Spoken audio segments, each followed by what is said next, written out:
Hello everyone. Sire here. Thank you so much for joining me.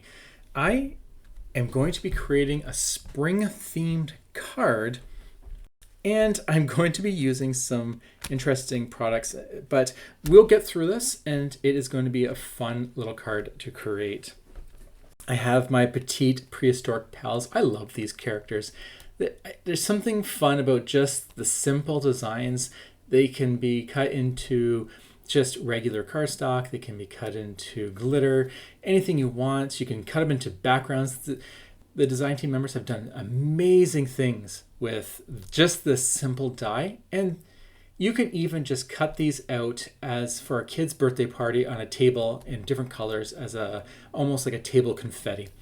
They're really cute.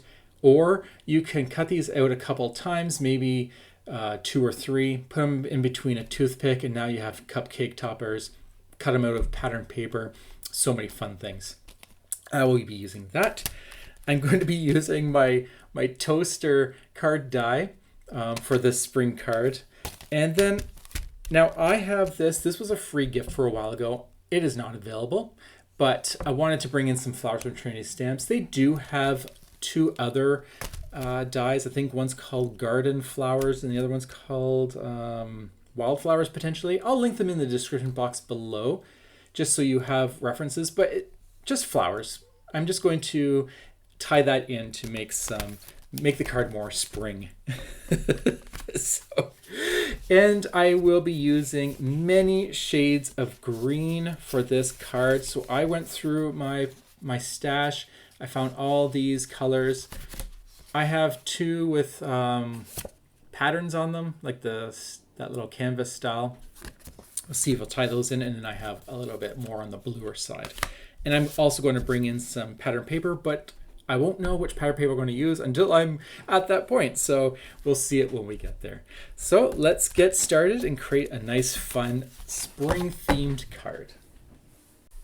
So today we're going to be making a square card. This is not something I normally do, but I thought it would be fun to have a nice big area to create a scene on. The square card is going to be total 5.5 inches. And the panel that we're going to ink blend first is 5.25. You want to get some nice blue. I'm going for a really bright blue from Catherine Pooler. Not the best for ink blending, but you don't really need to worry about it because when you're working with the sky, if you don't have a perfect blend, it just looks like wispy clouds in the scene. So never worry if it's not a really good blend when doing this.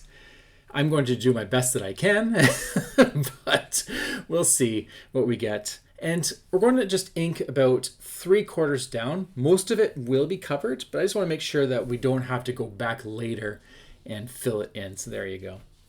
I will also be working with all these green colors here. And what we're going to do is we're going to be creating a field, and it's going to be a distance. So it's going to be a lot of layers, and we're going to be doing them in many different colors. I have no rhythm for it. There's only two rules. When I'm working with this dark green, I'm going to treat it as bushes, and then everything else is just hills and valleys and whatnot. So I'm not thinking too much. I'm just willy-nilly cutting some pieces of paper in all these different colors. So what I want to do is make sure I get as smooth as cut as possible. So you notice that I was kind of trimming off the first one. That's because I was kind of not moving smoothly. So the more you do it, the easier it gets. But I'm not worried too much about is it too big, is it too small, because I'm just going to move them around, trim them a bit, and get them positioned in a way that looks nice. It's going to be kind of hard to see what you're working with, so just trust it. Just cut some layers. You want to have some ups and downs and bumps, but you don't want to go all the way across one side to the end, to the other side with every color. So once all that is done, I have all the pieces here inked and everything, and I want to make sure that when I start stacking them that I don't go above 4 inches. You can, but I want to have a sentiment on my card. So I just want to make sure that as I'm building it, I'm keeping that in mind. The bottom layer is purposely cut thick on the bottom, so I actually have room to cut in case I go too high. So that bottom layer is actually meant to be much thinner. So I will fast forward this quite a lot because we don't need to see me painstakingly move this around and everything. But if you follow the first step, we're pretty much just reattaching all the layers that we had done previously. And that's just adding a tiny bit of glue in the bottom, maneuvering it around, creating my scene, and then trimming anything that's not looking right. So like I said, you kind of want to have ups and downs, but you don't want to go exactly all the way across from left to right with one color. The front of it should be brighter and then kind of moving darker as you go further behind. And so that's the rule. Now you may see one of these pieces does have a little bit of a ridge. I just hand cut that. That took a long time, but it just adds a little bit of fun texture. So you can do that. You can also bring in some of the canvas type style paper where it has a little bit of a texture to it, or you can use pattern paper. So all these little things can help you create this scene. But as you can see, as you're building it, it's getting more defined. So on the right hand side, you can see that I have 3 really dark hill colors, and that's to make it so you can tell that it's much further behind. And then my last hills in the very, very back, which is almost mountain-like, they're a totally different shade of green, almost blue shades, because they're so far in the distance. I will trim that down to be 5 1/4 so that it matches my card base that has the sky that we inked. And that's it. Don't stress too much about it. It's a lot of fun of just cutting a bunch of different papers and then gluing them up and seeing them go. And you could totally do this in a fall theme, a winter theme, etc. So here are some pattern paper that I had in my stash. I decided I would just find a pad that was bright in colors and also just a bunch of scraps. So I didn't have to cut into new pieces. What I'm going to do is cut each one of these in a pattern paper. So that's going to be what they look like, like their skin color. And then I'm going to start drawing an outline on them, giving them a little bit of life to them. If we did cut them out in just a solid cardstock, in this card, they're going to still stand out too much. So adding a little bit of pattern paper will kind of blend them in a bit, which I would assume dinosaurs would want to be hidden a bit from being caught in the wild. But this is going to be a cute card, so no one's getting hurt. No dinosaurs will be hurt in this card. But it will make it so that you can see them, but they're not going to stand out as if you had cut them in like solid pink or blue or etc. So there we go. So we'll take those off and I will cut those, and here we go. And I'm going to speed this up a tiny bit too. I'm going to draw the outline for 2 of the dinosaurs, and I'll zoom in here and try to get as nice as a close-up view as I possibly can, but my hand is probably going to block most of it, to be honest. So what I will tell you right now is do this with pencil and practice it first. I've already have done this, so that's why I can do it much faster while recording. And all I'm doing is just creating an outline around the whole edge. I could have done it on the side, like if I got a big marker, I could have edged it, but I just have more control this way. So I'm just going to follow the edge and then add some minor detail to just make it so that it looks like a real dinosaur. So I started off with the body, I went around the whole edge, and now I'm just giving him, this pterodactyl, some wings, like a little detail on the wings. I'm not sure what they're called, if those are the bones or the veins, but it's kind of like the bat wings and such. Then I'm going to take a glaze pen. I love these for eyeballs, and I'm just going to add a big dot, and I'm going to let that dry completely. And then, of course, a rosy cheek, because there's no dinosaur without a rosy cheek. So I'm going to let that glaze pen dry, and I'm going to outline my second dinosaur, just giving you another example of how to do this, because I don't want to touch that black eye until it is fully dry. The T-Rex is a little bit harder because he has a little bit more movement, But you kind of want to bring the legs up so he has a nice thigh. And then I will follow the lines around the whole edge, making sure I cross the arm and the other foot because technically it's behind him. And then when it comes around to the back, what I will do is I won't follow the humps at first. I'm going to just follow his back. So I have a nice smooth line all the way around. This separates it because technically these little spikes should be separated from the body. And then I'll just outline the back. I'll grab my little pencil here because I want to draw his second arm. And you don't need to use a pencil, but I recommend it always because if you make a mistake, it's going to be harder to hide. And there we go. Well, I have my second eye. Now let's bring the pterodactyl back. Oh, rosy cheeks. But let's bring the pterodactyl back. I'm going to grab my white jelly pen and just add 2 little white dots. And that's what I'm going to do for all the dinosaurs. There we go. There's the Brontosaurus, and here's the Stegosaurus with little rosy cheeks. So cute.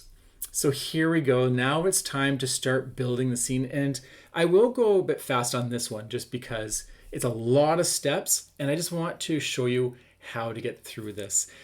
First, we're just going to glue down our landscape. And if you remember that we only glued a thin line on each layer, keep that in mind when you're gluing this down, that you may want to secure some of those other pieces. Don't glue the whole thing down on each layer because we're going to need it for tucking the scene, or like elements on the scene. So you just want to make sure you get anything that's a little too loose, especially on the edge. I believe in this I will be gluing some of the mountains on the right and maybe the little trees there. I'll just feel around, making sure everything's nice and secure. So there we go. So I'll glue that little top there. Of course, it's off camera, so you can't see. That's how I like to roll. And, we'll just glue a little bit of the forest here. Not all of it, just on the edge, because like I said, we may want to start tucking some items in there.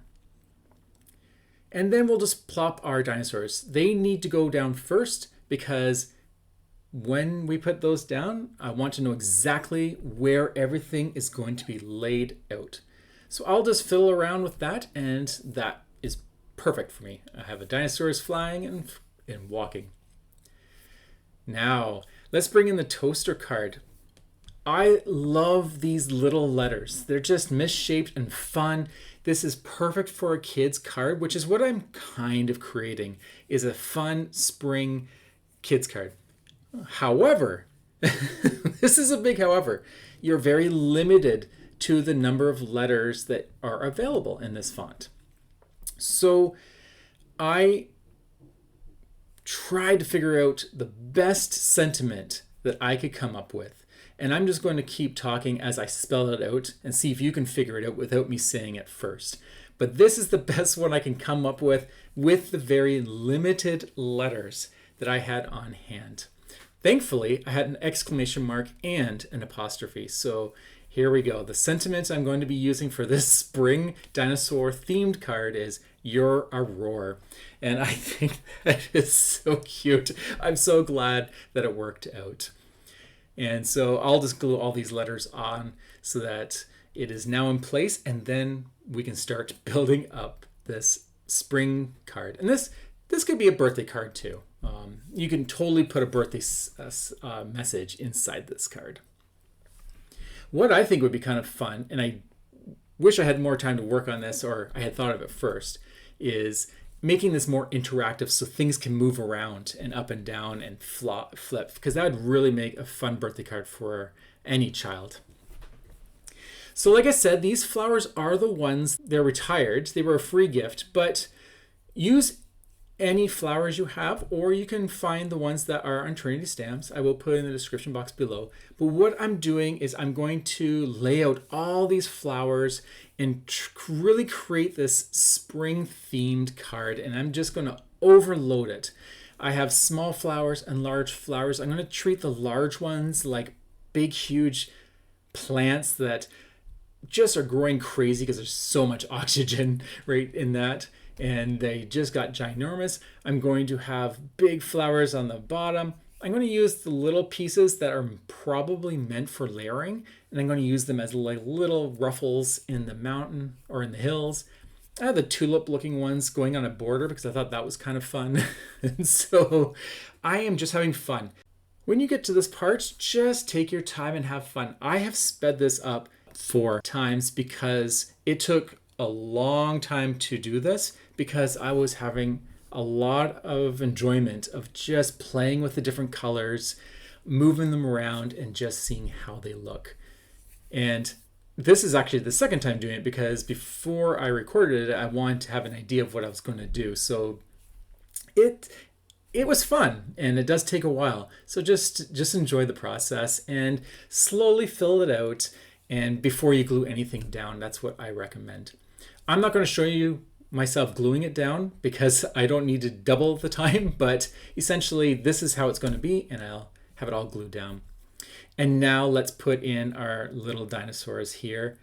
And I will add a little bit of cardstock behind some of these dinosaurs just because there are so many layers. I want to make sure that they don't sag down. You definitely want to have them flush with the card.